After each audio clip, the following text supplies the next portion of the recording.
नमस्कार दोस्तों।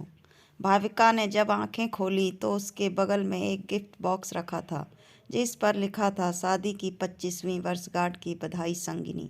उस बॉक्स को खोले बिना ही भाविका अपने जीवन के 25 साल पीछे चली गई, जब उसने अपना एमबीए पूरा किया था और वह अपने सपनों की एक अलग ही दुनिया में रहती थी। भाविका को लव मैरिज करनी थी, उसे कभी अरेंज मैरिज करनी ही नहीं थी। इसका सबसे बड़ा कारण था परिवार। उसका मानना था कि अरेंज मैरिज में परिवार हमेशा दोनों के बीच में आता है। इसलिए उसने और उसके दोस्तों ने तय किया था कि ढंग का लड़का मिलते ही हम सब लव मैरिज करेंगे। भाविका की सोच के हिसाब से कुछ नहीं हुआ। उसने कुछ लड़कों को डेट तो किया, लेकिन बात नहीं बनी। आखिरकार माँ बाप का मन रखने के लिए ही सही, उसे उनके मनपसंद लड़के से शादी करनी ही पड़ी। इस तरह से लव मैरिज करने वाली भाविका की अरेंज मैरिज हो गई।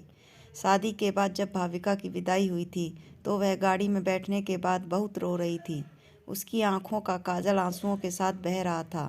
तभी चेहरे के सामने एक सफ़ेद रूमाल आता है, जो किसी और ने नहीं बल्कि उसके पति ने उसकी तरफ बढ़ाया था।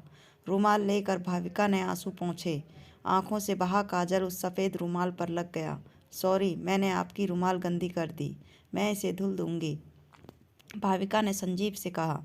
संजीव ने उसके रूमाल से हाथ लेते हुए सिर्फ इतना ही कहा, कोई बात नहीं।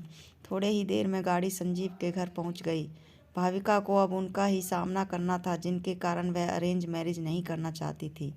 दरवाजे पर परिवार के सभी सदस्य आरती की थाली लिए नई दुल्हन का इंतजार कर रहे थे। भाविका का स्वागत सभी ने धूमधाम से किया। गृह प्रवेश के बाद शादी की बची हुई रस्मों को जल्द ही खत्म किया गया। भाविका की सास ने अपनी बेटी से कहा, भाभी को उनके कमरे में ले जा, आराम करने दें, बहू बहुत थक गई है। रागिनी तुरंत उठी और भाविका को उसके कमरे में ले गई। भाभी, आप यहाँ आराम करिए, कुछ भी ज़रूरत हो तो मुझे बुला लेना।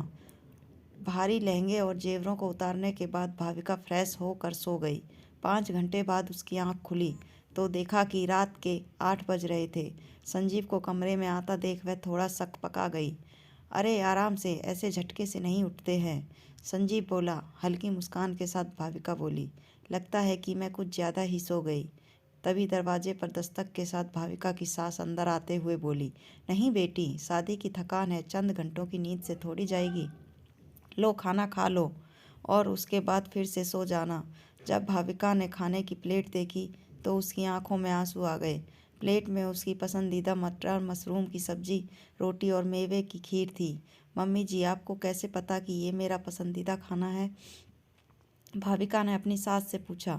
इतने में रागिनी पानी की बोतल लाते हुए बोली, परिवार में सबको एक दूसरे की पसंद का पता है भाभी, इसलिए आपके आने से पहले ही आपके जानने वाले लोगों से बातचीत करके भैया और मम्मी ने आप पर पूरी पीएचडी कर ली है।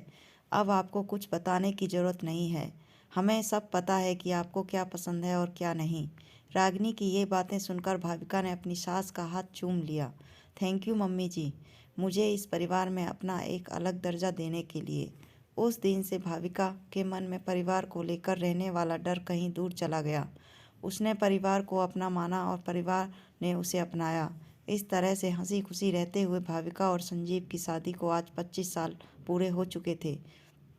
भाविका ने अपने अतीत से वर्तमान में आते हुए उस गिफ्ट बॉक्स को खोला। जो देखा उसमें काजल लगा हुआ वही सफ़ेद रूमाल था जिससे भाविका ने अपनी विदाई के आंसू पोंछे थे। साथ ही एक पत्र भी था जिसमें लिखा था, प्रिय अर्धांगिनी, तुम्हारे विदाई के आंसू मेरे लिए बहुत कीमती थे, जिसे मैंने हमेशा संजो के रखा था। मुझे पता था कि तुम एक परिवार छोड़ कर आ रही थी, इसलिए यहाँ पर हमने तुम्हारे लिए एक दूसरा परिवार तैयार कर रखा था। मेरे साथ अपना जीवन साझा करने के लिए शुक्रिया। शादी की वर्षगांठ पर बहुत सारा प्यार, तुम्हारा संजू।